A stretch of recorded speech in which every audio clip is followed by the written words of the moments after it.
Dateci la forza per cominciare a costruire l'indipendenza della Sardegna. Lettonia, Estonia, Lituania.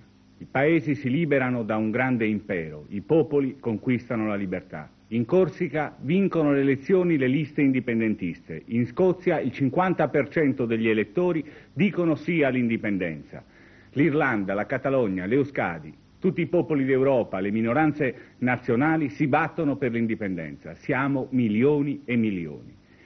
Noi del Partito Sardo Indipendentista da 10 anni siamo protagonisti di grandi battaglie, sempre nell'interesse della Sardegna. Le battaglie per la lingua e la nostra cultura minacciate, le battaglie per l'ambiente, contro la rapina fiscale dello Stato, perché le nostre tasse non servano più a rimpinguire soltanto lo sviluppo delle regioni del nord Italia, per il punteggio di residenza ai sardi nei concorsi e nelle pubbliche assunzioni, perché i sardi siano privilegiati nelle assunzioni di lavoro, per la flotta sarda per spezzare il monopolio della Tirrenia, un monopolio infame che costringe la Sardegna in un isolamento forzato. Oggi vi diciamo, incominciamo a costruire insieme il nostro futuro. Questo futuro si chiama Sardegna Nazione e vuol dire lavorare le nostre risorse, vuol dire costruire una Sardegna nuova, con un'agricoltura moderna, con una pastorizia avanzata, vuol dire utilizzare il turismo perché la ricchezza vada a tutti i sardi e non soltanto ai finanzieri che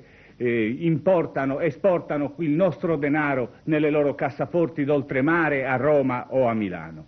Contro questo pericolo che i potenti sentono usano il terrorismo della propaganda, cercano di atterrire con notizie chi vuole cambiare, inventano notizie false ed infami, pensate, minacce di colpi di Stato, fantomatiche e inesistenti organizzazioni armate, vi dicono vogliono disgregare l'Italia.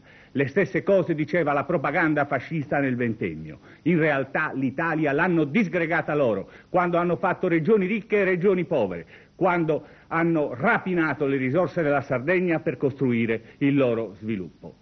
Questa è l'ora nella quale ci si può esprimere, si può finalmente dire basta alle ruberie e agli inganni dei partiti italiani, si può finalmente far scoppiare nell'urna elettorale la giusta rabbia e la voglia di cambiamento e di libertà. Questo lo potete fare con un segno forte, un segno chiaro per la difesa della Sardegna. Votate Partito Sardo Indipendentista.